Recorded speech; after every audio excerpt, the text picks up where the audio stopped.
You know, outside of the sport itself, you know, everyone knows you for the sport, and you know you're connected to all of these, you know, famous jockeys per se.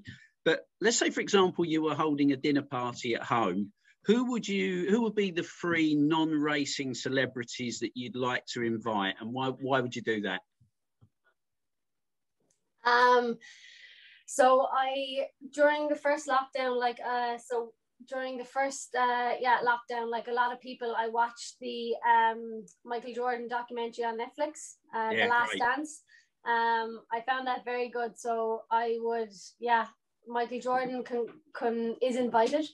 I think someone like Bill Gates. I think he's just a very, very interesting man. You know, the work he does for charity and stuff. He's just a very interesting man. So I think he'd be cool to have as well. And someone like Beyonce there as well, just because she's very cool too. I don't know. They'd be three kind of random guests to have, but why not the three of them? Fantastic. Thank you. Thanks a lot. And of all the race courses, Rachel, which is your favorite? My favorite is Leopardstown to ride. Definitely. Like, it's just it's a very fair place. You know, you turn down the back, there's 5 fences in a row. If you get a horse around Leopardstown over fences, jumping in a good rhythm, like, it's a fantastic feeling from a jockey's perspective. It's a fantastic race course to ride. I'm in a lucky position to be, you know, getting on horses who are of the caliber to be in those races. So you know, if you're not in, you can't win. And I definitely think the Gold Cup would be one I'd love to win someday. Thank you. Right. Okay, so this question probably shouldn't really be asking a jockey this one, but we're going to ask you anyway. When was the last time you had a full fried Irish breakfast? So the traditional full fried Irish breakfast, like, I probably would never really go for that. I'd go for like the bacon sandwich, or, you know, that kind of I'd never ever pick that on the menu. But from a jump jockey's perspective, I'm extremely lucky in that I can eat what I like. My diet is, my weight is good, we'll say. So I'm just over 9 stone, and the bottom weight in Ireland for riding over jumps is 912. So my weight isn't a problem. The question that we are going to ask in the quiz. So, okay. Or should I be saying that, Richard, or can we edit that out afterwards? Yeah, we can, Michelle. Yeah, we can. How many hands high are you? Oh, sugar! I meant to Google this. Someone will have to get out their phone and translate this. But I'm just over 5'7", so whatever that is in hands. When we look at racing, it's probably one of the only sports where men and women can compete, I think, on equal terms. So for kids who are you mentioned kids earlier, which I think was great. So for kids looking to be the next Rachel Blackmore, what's your advice to them in terms of, you know, getting into the racing industry and making a career in the racing industry? Yeah, so first of all, for me to be the same advice, male or female. Like, there's no difference. You have to work if you want to be a jockey. If you want to go down that career, if you want to be a trainer, you know, if you want to enter into any aspect of the racing industry, it does require an awful lot of work. You know, from a jockey's perspective, there is a lot more jockeys out there who want to ride those couple of horses than there is those couple of horses, if you get me. So it's an extremely competitive game. So you just have to be prepared from day one that you're going to have to work very hard. Your colleague, Hugh Morgan, what a ride on Young Dev. Unbelievable. Incredible.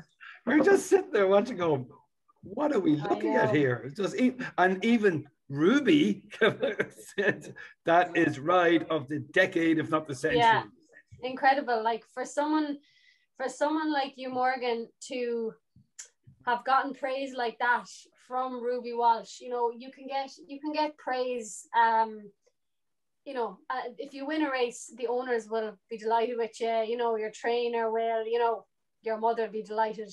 But like to get praise from your fellow colleagues, you know, like from someone like Ruby, to give him praise like that is one of the biggest accolades I think you can be delighted with as a jockey. So, you know, it was an incredible performance. But he's an extremely dedicated man.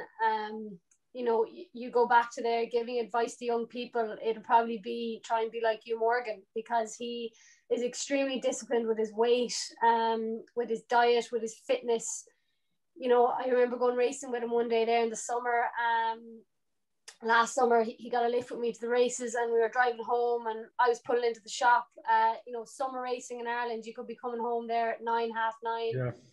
You know, you're stopping off in McDonald's and those kind of places. You know, there's nowhere else to get anything nice and hot to eat. But like Hugh Morgan pulled out a lunchbox, had a boiled piece of chicken cooked from earlier with a side salad, and you know, he had brought that with him. Wow. You know, in preparation for not having to stop and eat, you know, fast food. You know, so that's the kind of dedication that he has. You know, he was riding out during our first lockdown. Racing was off with waterproofs on, so he wouldn't get too heavy in the sun. Do you know what I mean? So that's the kind of ability. No, ability is wrong. That's the work he puts in. You know, to have the strength to do what he did was phenomenal. But it's because he puts in an awful lot of work, and you know, I hope he does. I hope there is Ride of the Decade and he does get it, you know. It's the fact that he did it over a prolonged distance. That requires something, that requires extreme core strength, first of all. And you know, you don't get that without putting in a lot of work. Like there's no specific exercises, I suppose. You know, different jockeys would do different things to keep fit and whatever. I kind of do, myself would do kind of circuits type things. You know, I do legs one day, arms another day, you know, weights, band work, lots of kind of general things, but everything kind of working back towards your core. Okay. You know, that's an important thing to have as strong as you can when you are riding. Okay, you talk about Hugh's dedication to the sport. You know, we were looking earlier before we came online. You know, you've had 459 rides this season so far. You've had the most rides of any jockey in Ireland. So that shows a real level of dedication.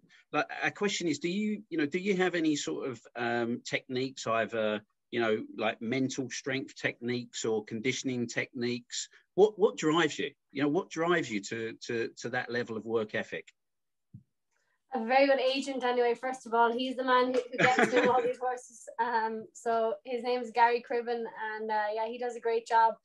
But yeah, look, I'm in a very good position. You know, I'm in a position that a lot of jockeys in the way would love to have. You know, I've got a very good partnership with Henry de Bromhead. He's got a massive yard of horses who, you know, who are there for me to ride, and like that's a massive help. I've just got another question, Seamus, if you don't mind, just on a side note to that. Mm-hmm. So, okay, we're coming up to Cheltenham, and at the moment, I'm not sure if you're aware of this, hopefully you are, but your career earnings so far are 4.275 million euros. So I'll just stop you there. Go on. Because go on. a friend of mine, what? Go on. A friend of mine looked at an Irish Racing, our website over here. It has your career earnings. Yeah. And a friend of mine looked it up and rang me and was like, "Oh my God! Like I knew you were doing well, but like this is unbelievable." I don't think she realized that I'm on a percentage of that. I thought she thought I was pocketing all those career earnings. And I think that's what's going to be really hard this year, is like missing that initial roar, because that on the Tuesday and the first day, it's just you have to experience it. Like it must be just something spectacular. So it's going to be a bit of a challenge, no doubt, with the Although you're almost used to it now at this stage, though it still must be kind of eerie, like having empty racetracks. Yeah, look, it is. The Dublin Racing Festival in Leopardstown, the atmosphere there last year, like when Faheen won, when Honeysuckle won, was incredible, you know. Yes. So, you know, it is very different. Cheltenham will be extremely different, but I think as a racing community, we're just extremely grateful that we're going to be there. Things are continuing on.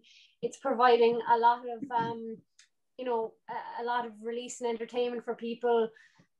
They'll be tuning in at home from the couch, but you know, it's fantastic that we're there. It's very important for our industry that it goes ahead.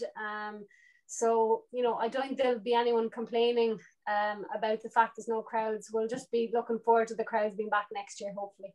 Absolutely, absolutely. And to wrap up, and to thank you for your time, Rachel, we want to do either a €25 each way or a €50 win bet, and the proceeds will go to the Irish Injured Jockeys Fund. So we need a tip or two. I was trying to think of one that won't be so obvious maybe, but a horse I rode in the Dublin Racing Festival was second on him there. His name is Champagne Gold, and he will go to Cheltenham. He's in the Martin Pipe, he's in one or two of the other handicaps as well, but whatever he runs in, I think you could go for a 25 each way on him. I think he'll run very well. For Bob Ollinger, or no, Honeysuckle, I suppose. She's going to be very short. Bob Ollinger go for Bob Ollinger. He might be a bit more value. He could possibly run in. He's in the Blackmore and he's in the Supreme. So yeah, whichever he goes for. Yeah, he's in fantastic form at the moment. So on behalf of myself and Richard, and also especially a big thank you to Zoe for organising this. Thank you so much for your time. We really appreciate it. And happy St. Patrick's. Happy St. Patrick. Thanks a million for having me, and happy St. Patrick's Day to everyone tuning in as well. And well done for all the good work that you're doing over there. Thanks very much, Rachel. Have a good one. Thank you very much. Cheers, Rachel. Bye-bye. Bye. Bye-bye.